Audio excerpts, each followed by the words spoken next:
In this lesson, we'll look at some of the registration forms in your clinic that also apply to billing. As a result, you'll be able to list at least 3 forms your clinic needs for billing, define assignment of benefits, list the options the patient has for financial disclosure, and describe the purpose of the insurance verification form. These are 5 forms you'll need to use for billing at your clinic.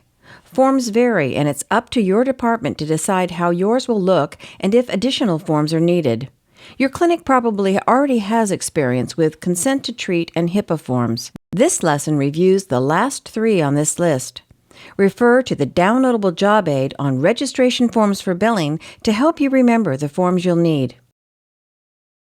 When a doctor's office can bill and receive payment for services directly to a patient's insurer, this is called Assignment of Benefits, or AOB in insurance jargon. An assignment of benefits is an agreement between 3 parties: the patient, the insurance company, and the healthcare provider, which allows the insurance company to transfer the patient's insurance benefits directly to the healthcare provider.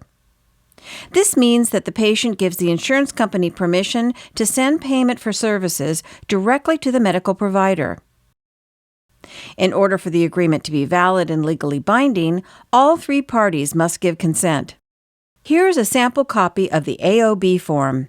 The patient authorizes your clinic to bill the insurance company directly and acknowledges that he or she is financially responsible in the event services are not covered.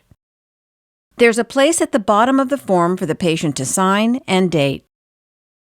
The financial disclosure form is used to document a patient's income if they wish to be considered for financial assistance. Some patients won't want to disclose this information. The form gives the patient 2 options to choose from. They can check, "I do not wish to disclose our family income. I understand that I will be responsible for all charges," or "I understand that charges are based on an established fee policy using your disclosed income." A copy of this statement should be kept in the patient's file.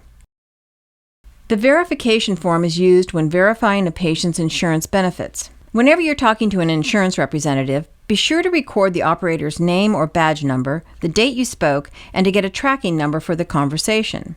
This form has a dedicated place to add this information near the bottom. As a reminder, you can refer to the downloadable job aid on registration forms for billing to help you remember the forms you'll need. Now please follow the instructions to take the quiz for this lesson. It'll look familiar. It's the same one you took before viewing the lesson. This time, you'll be able to see the correct answers as you respond to demonstrate what you've learned. After you've completed the quiz, you may continue at your own pace to view subsequent lessons at your convenience. The lessons are ordered so you'll build your knowledge of each part of the billing process that relates to your role. When you finish all the lessons, you'll be able to print out a certificate of completion to reward your efforts. Thanks for your attention. Please continue on to the quiz.